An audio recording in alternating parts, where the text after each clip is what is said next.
Bonsoir. Alors je vais faire une petite vidéo un peu particulière ce soir. Je vais pas parler de Tesla, mais il y a eu des annonces assez intéressantes sur la Volkswagen ID3 qui rencontre entre guillemets un certain succès puisque toutes les éditions de First, les 30 000 je crois pré-réservations sont déjà euh, commandées, on va dire, réservées. Donc il y a un engouement pour cette voiture, on va dire, en tout cas sûrement en Allemagne et aussi en Europe. Et je voulais essayer de comparer, dans la mesure du possible, cette voiture avec la Tesla, même si on n'est pas sur le même segment, hein.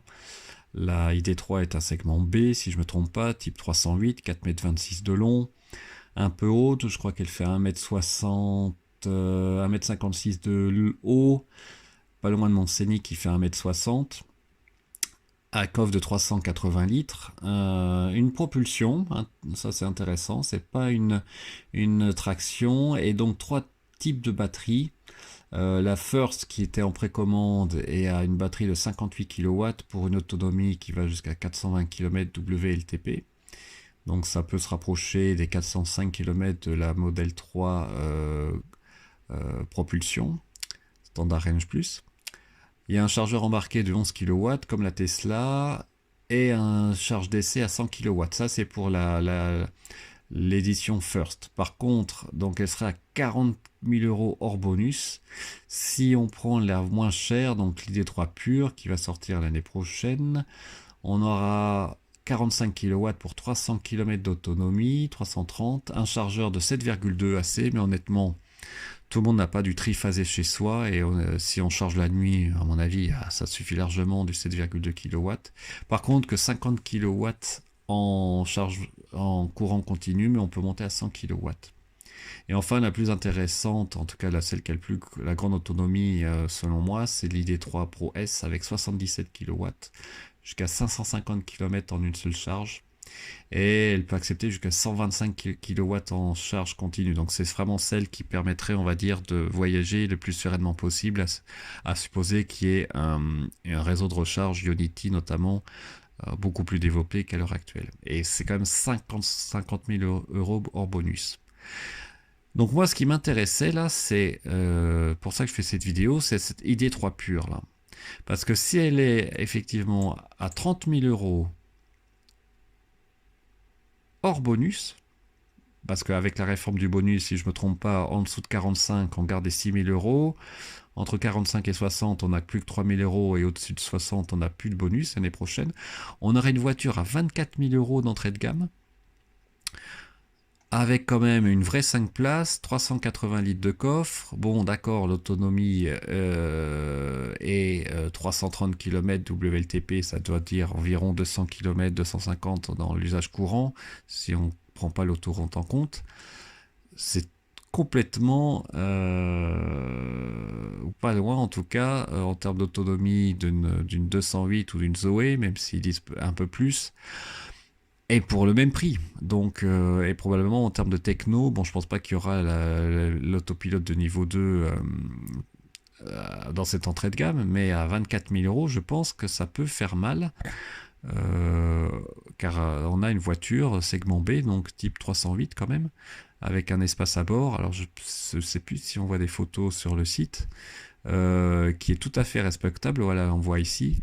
Notamment en place arrière, c'est quand même pas mal. Pour là, ils mettent qu'une personne qui fait 1,90 m, ben, la personne a l'air assez confortable sur la place arrière. Évidemment, il n'y a pas de tunnel central, donc ça c'est le gros avantage, hein. Et l'espace à l'intérieur est assez vaste. Après, c'est sûr qu'en termes de performance, c'est pas une Model 3 propulsion, puisqu'elle est limitée celle-ci a priori à 160 km/h. 0 à 100 à peu près en 8 secondes. Bon, la Model 3, même la propulsion est à 5,6 si je ne me trompe pas, donc les performances sont différentes. Le prix quand même est différent. Entre 24 000 et 43 000 euros, bonus compris pour la Tesla, bon, je pense que des gens vont quand même se poser des questions avec un budget, on va dire, moyen de 20-23 000 euros.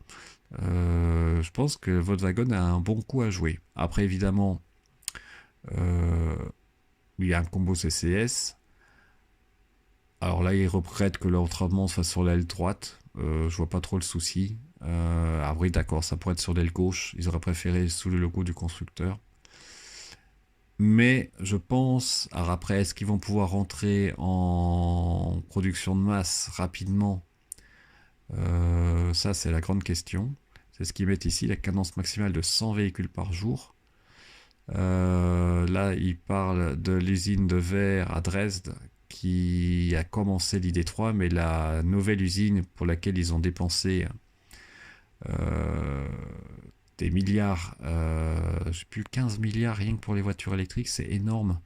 Je me demande quand même comment vont réagir, s'ils peuvent, Peugeot et Renault, là, parce que là, Volkswagen vraiment rentre dans la partie de manière agressive, et clair qu'il parie énormément sur l'électrique et l'hybride, mais notamment sur l'électrique, avec cette nouvelle plateforme modulaire là pour les voitures électriques. Donc c'est intéressant, je pense que ça va démocratiser l'accès aux voitures électriques, surtout que Volkswagen c'est quand même une marque reconnue au niveau européen et qui a déjà un peu d'expérience avec des voitures hybrides.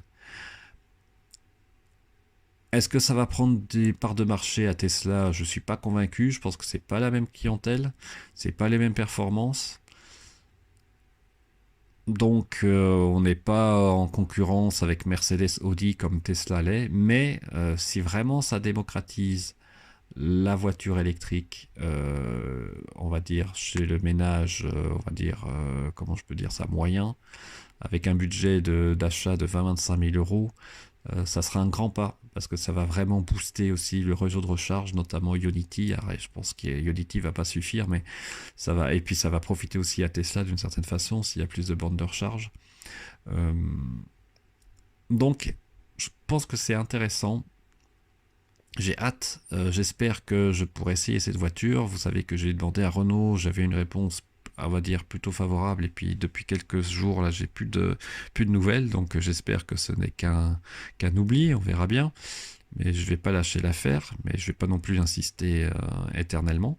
Mais en tout cas, j'espère que oui, cette voiture sera visible et qu'on pourra l'essayer en concession, et je pourrai vous donner votre avis dessus.